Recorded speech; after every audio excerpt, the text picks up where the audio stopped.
Aloha. I never get to start speeches that way at home. It's sort of a regular thing, so this is nice.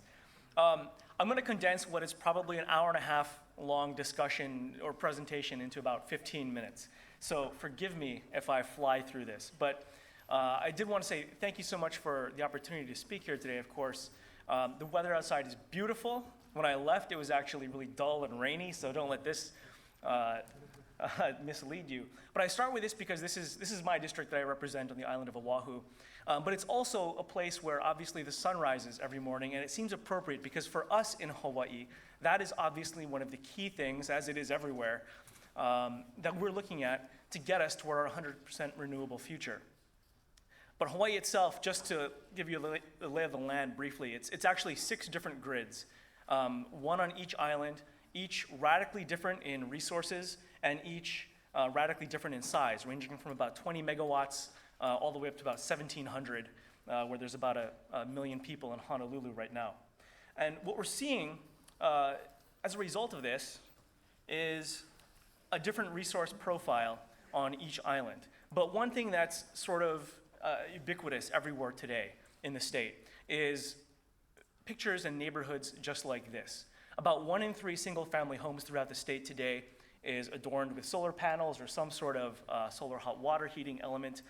Right now, we're leading in EV growth tremendously. 2016 saw a 30% increase in adoption of EV cars than 2015, and we're far outstripping our charging capacity both in the public sector as well as private.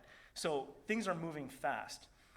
What it really means for us, with context to this discussion, of course, is progress toward our 100% RPS. This is actually a couple of years old. This was 2015 when we passed this.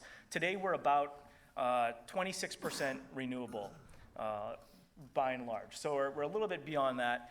Our utility is on track right now to hit and exceed our 2020 goal of being 30% by 2020, on and on up to our 2045 goal of being 100% renewable in our electricity sector. What we've actually seen is a doubling of our renewable portfolio over the last 10 years. This is something that has taken off, not because of our RPS, but because of a lot of efforts tied to our previous 40% RPS that really got things going. And I want to walk through where that's evolved to today, because what we've seen during that period is a huge boom in the solar industry, in the rooftop industry, in jobs throughout.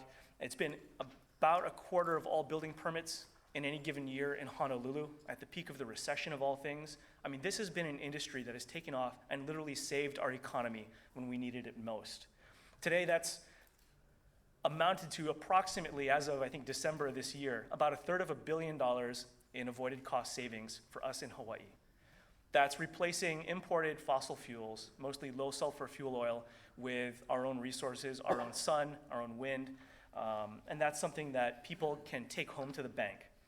Our commitment really has made us also a destination for project investment, whether it's geothermal, solar, wind. There's a lot of folks I've seen in the audience who have participated in one form or another in these different kinds of projects. But I want to talk about one because these things are changing rapidly. This is a ocean thermal energy conversion plant on the Big Island that was dedicated about, maybe about 6 months or a year ago. It uses cold ocean water to generate power. And the short of it is, it's 100% clean, it's scalable, though we're not there yet, but this is the first one that's grid connected anywhere in the world. And it is hopefully a model for many more to come. But what's fascinating about it is that as we were doing the ceremony, the governor's flipping the switch and we're all there, one of the guys decided, I'm going to pull my Tesla up to this thing, and literally plugged it into this, which I think for us, we all sort of stepped back in astonishment, thinking, wow, we think the first time a car has been charged by the ocean. But it signifies sort of a lot of the change that's coming because no one thought this was possible. The marrying of transportation and our own ocean waters. This sort of thing is new. And it's a wave of technology that's coming that we're starting to take advantage of as we move forward. But where we are right now, everything is shifting to storage, both on the small scale, of course, with Tesla Powerwalls and everything else, on the utility scale as well. This is a I think a 4 megawatt hour installation on the island of Kauai. And I bring it up because it was a unique test bed for something that was sort of unexpected. This half the island is powered by a 28 megawatt gas plant, which had some issues and was about to trip offline until these batteries were able to discharge immediately and provide stabilization that was able to basically save that from a brownout. I mean, this is something that we're seeing more and more often on Oahu. The amount of distributed PV that's been on the grid in the last few years has prevented additional brownouts and blackouts because our coal plant, which, believe it or not, we still have a coal plant in Hawaii, which provides about 20% of our island's load, fell offline. It could have been a lot worse. Years past, we've had successive cascades of outages that have knocked plant after plant offline, leading to island-wide outages for 24 hours or more. So these are things that are starting to change because of the kind of technology that's being integrated into the grid. Pump hydro, all the other things that we're hearing about, hydrogen storage, there are projects for them all in the works. And it's important because for us, when we look at this number, this is $4,000. This is roughly, as of last year, the average price that every resident in Hawaii pays for fossil fuels. It's something that hits home, particularly in the pocketbook. And more than anything, it's what drives us to meet and fulfill our obligations under our RPS. Because for us, there's a lot of lessons learned that we don't want to repeat that left us here. Back during the gas crisis in the late 70s, we had a chance to change our fuel source, and we opted not to, because a small investment seemed the more prudent investment in upgrading the grid rather than the wholesale revolution that was necessary. But yet, looking back now, 30 to 40 years, we can see that we paid billions, tens of billions, in excess of what we probably needed to. And that's something that we don't want to repeat for our kids' generation down the road. So right now, we've got our RPS, which was done largely because we wanted a couple things. We didn't want to repeat this scenario. We wanted that planning horizon. We wanted to make sure that utilities started making the right investments today, beginning today, as well as helping the unions and helping the workers and everybody else plan ahead, because we know there are going to be plants that are going to be shut down. We know there's going to be transition. And we want that certainty, and we want to set that stage. Today, what made this whole transition possible in this RPS is the solar industry and the general public. Because we had rooftop proliferation, that changed the mindset of the public. Because you drive down the street and you see your neighbor with a few panels on their house, and people began conflating renewables and solar panels with cheaper power, which wasn't always true at the time, 5, 6 years ago. Today, for sure it is. But that gave us the basic framework in the public under which we ramped up our renewable push on the policy side. 97% is a number that was polled about a year and a half ago, maybe 2 years ago now, of the public that's supportive of renewable energy generally. A much smaller number, but still a significant majority, roughly 68%, said at the same time that they would be less likely to vote for someone, and when I told this to my colleagues, they all perked up, less likely to vote for someone who didn't support renewable energy and all the sorts of other things that go with it. So we were able to do this, and when we passed our 100% RPS, we did it 74-2 in the state legislature, a commanding victory, not that any of us take credit for, but that I think we owe to all the folks who've been players in our renewable energy industry who set that stage and made that possible for us. But at the same time, it's important to note that there's been different changes in our community that have really complicated the situation a little bit and actually asked us more difficult questions than we ever thought we'd ever be asked as policymakers, some of which we've been discussing already here today. You have solar interconnection, rooftop interconnection, which has been legitimately, in some cases, in other cases not, delayed or denied by our utilities. That's produced the kind of public backlash that you'd probably expect when your electric bills average $250 a month. And yet you have this opportunity now to save. That's something that is still ongoing. It's a challenge and a public angst that is out there in the ether. Meanwhile, the utilities' own planning process has been rejected a number of times now. We spent 6 years coming up with a 5-year infrastructure plan moving forward, largely because it didn't meet the expectations of the Public Utilities Commission when it came to putting in distributed generation, lowering cost for the appropriate infrastructure, and taking the right path that makes sense for a changing marketplace and a changing energy grid. The PUC as well ended our popular NEM program and replaced it with basically a less customer-friendly, cheaper NEM, which has definitely legitimacy, but also raised a lot of concerns. And meanwhile, throughout all of this, we reached grid parity in Hawaii, where now for the first time in many places actually, it's as cheap to leave the grid and put in your own batteries and PV panels as it is to stay on. This is the first grid-connected few power walls that were put in at a house of a friend of mine. And they're the first of many that are now out there. And of course, it's easy to talk about Tesla, but there's so many other companies as well that are now in the marketplace, so much so that you can go down to Costco, as I think you can in other states now for the first time, and get quotes for these sorts of things and have someone come to your house and do an install. But these sorts of things are creating the kinds of questions that we don't yet have answers to. But the utility opposition and some other stakeholders as well to this sort of new competition has definitely been riling up the public. And that's made things harder for us because ultimately the question that we have to ask is what happens now that we're at grid parity if you have a rise in the cost of oil? Now all of a sudden you've got some real problems because you are well underwater. And it makes so much more financial sense for anybody to step off the grid. That's not likely to happen for everyone, but there's definitely a small market there and a portion of the population that can do it today. So we're really in a battle of time.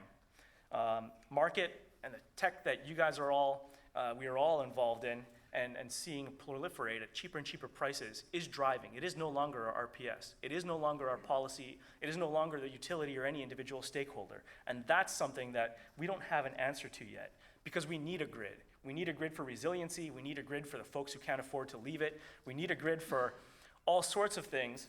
But the one thing that we do have to acknowledge, I think as responsible policymakers, is that at some point, that may not be true.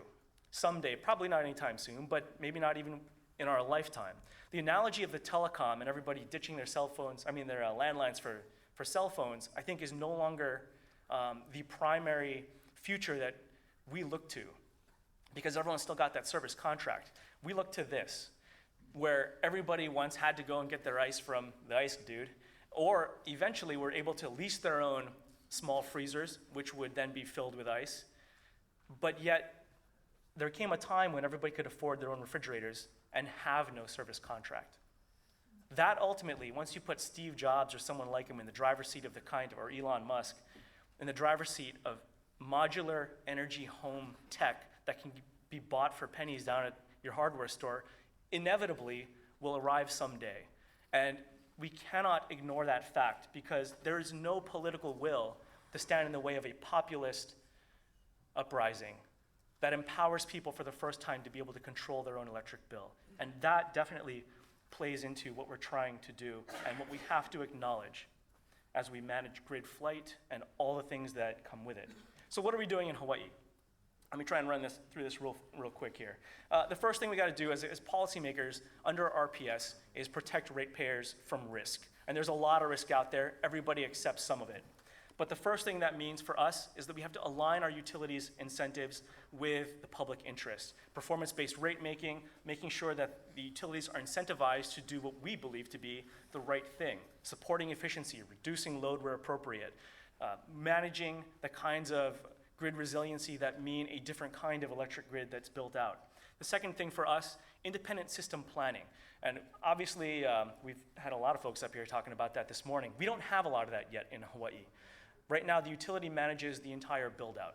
And so what we want to do is eliminate some of the conflicts of interest, reduce cost, make sure we have a grid that is built to be the most robust and future-proof, but yet at the same time, not overbuilt to the extent that it becomes a stranded asset and we're spending hundreds of millions of dollars or billions of dollars in ratepayer assets building something we may not need.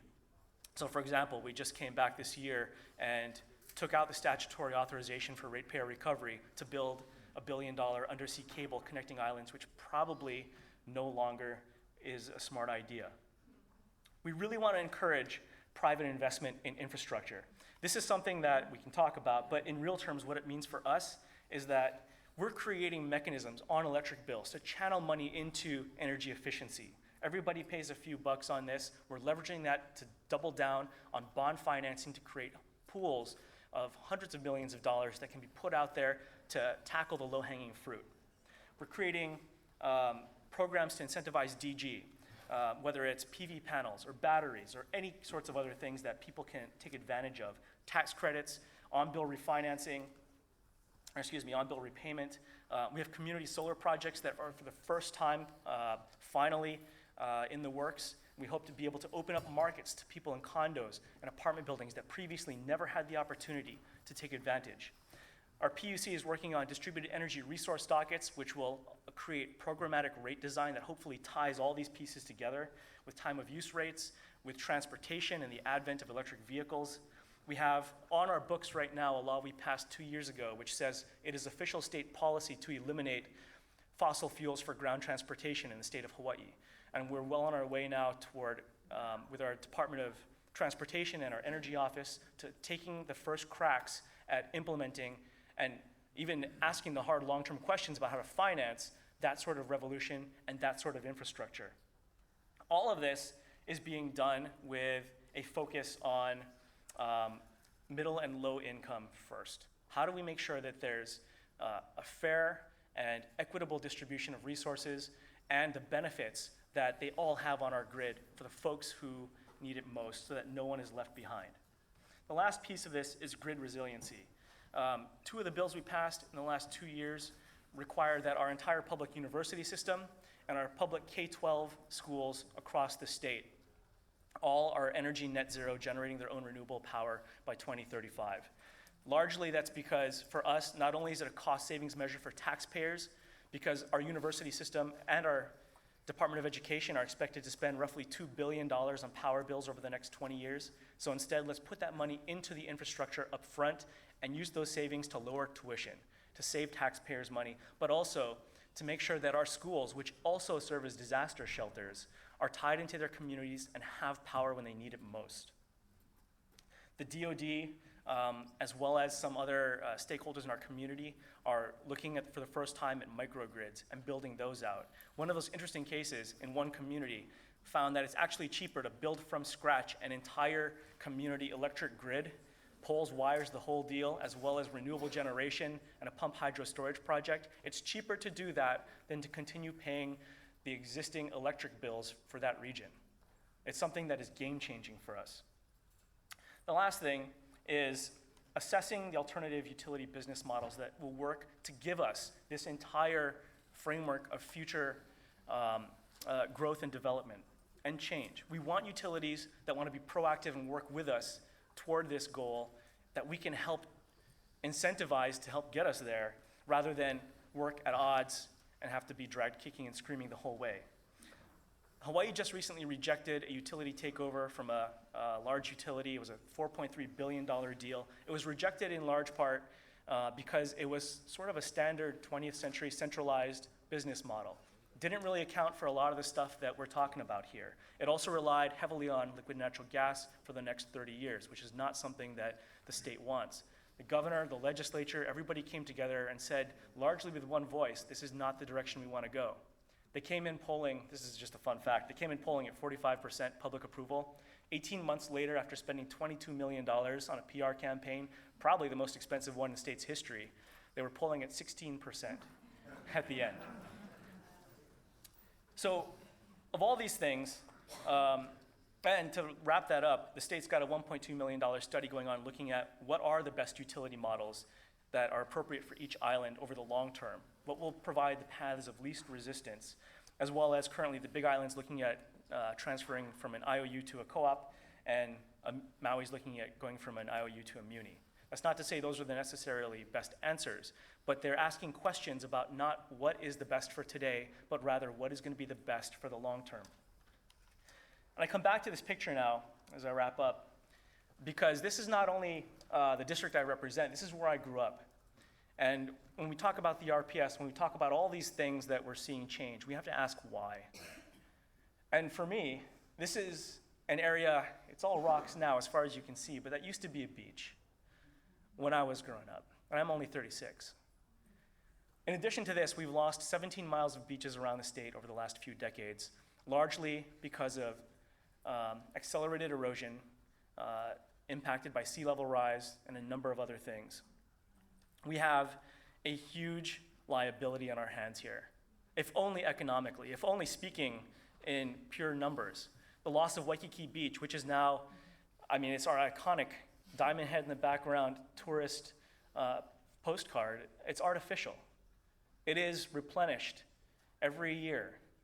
And it was businesses and hotels in that area that came forward and said, you know what, tax us more to protect this beach and to restore it. Because for us, if we lose it, it's a $2 billion annual loss to our economy. But that's not the only thing. We're losing our fresh water supply. We have more invasive species to deal with. This is a satellite image of every hurricane from 2016, at its closest point to Hawaii, all overlaid. It is a miracle that somehow in the middle of that, we were not run over. But had just one of those hit us, that's a $40 billion impact on our economy. And who knows what value in lost lives and resources to our community and all of that. This is real for us.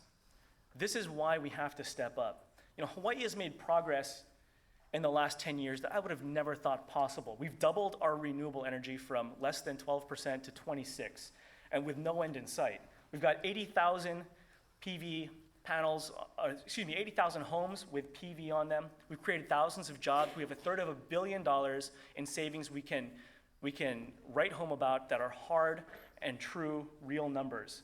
And our utility says we can hit 100%, not by 2045, but before 2040. And this is the utility, which is the most conservative of any stakeholder. Things are moving, and it's an exciting time. But here's the real thing. If we can do this in Hawaii on a series of broken up mishmash grids that are way out of date, anybody else in the country that have bigger, more flexible resources and the ability to finance things at a far cheaper rate, and the lessons learned from us and many others to be able to install the cheaper options to do the same thing, if we can do it, anybody can. That's the bottom line here. And that's why this is a time of, sure, incredible risk, but also opportunity. It's opportunity for all of us. The truth is we have to work together. We cannot look at ourselves as individual stakeholders if we want to make these things come true, if we want to hit our goals.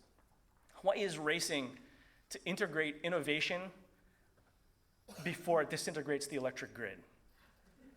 And I mean that.